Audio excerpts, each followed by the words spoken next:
Morning, January 2nd. Continue in prayer. Colossians 4:2. It is interesting to remark how large a portion of sacred writ is occupied with the subject of prayer, either in furnishing examples, enforcing precepts, or pronouncing promises. We scarcely open the Bible before we read, "Then began men to call upon the name of the Lord," and just as we are about to close the volume, the amen of an earnest supplication meets our ear.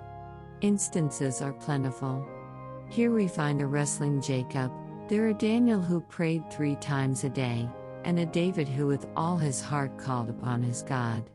On the mountain we see Elias, in the dungeon Paul and Silas.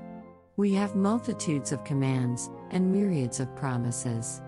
What does this teach us, but the sacred importance and necessity of prayer? We may be certain that whatever God has made prominent in His Word, He intended to be conspicuous in our lives. If He has said much about prayer, it is because He knows we have much need of it. So deep are our necessities, that until we are in heaven we must not cease to pray. Dost thou want nothing? Then, I fear thou dost not know thy poverty. Hast thou no mercy to ask of God? Then, may the Lord's mercy show thee thy misery. A prayerless soul is a Christless soul. Prayer is the lisping of the believing infant, the shout of the fighting believer, the requiem of the dying saint falling asleep in Jesus.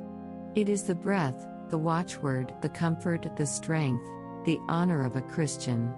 If thou be a child of God, thou wilt seek thy Father's face, and live in thy Father's love. Pray that this year thou mayst be holy, humble, zealous, and patient, have closer communion with Christ, and enter oftener into the banqueting house of His love.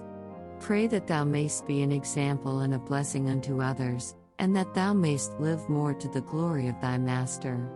The motto for this year must be, continue in prayer.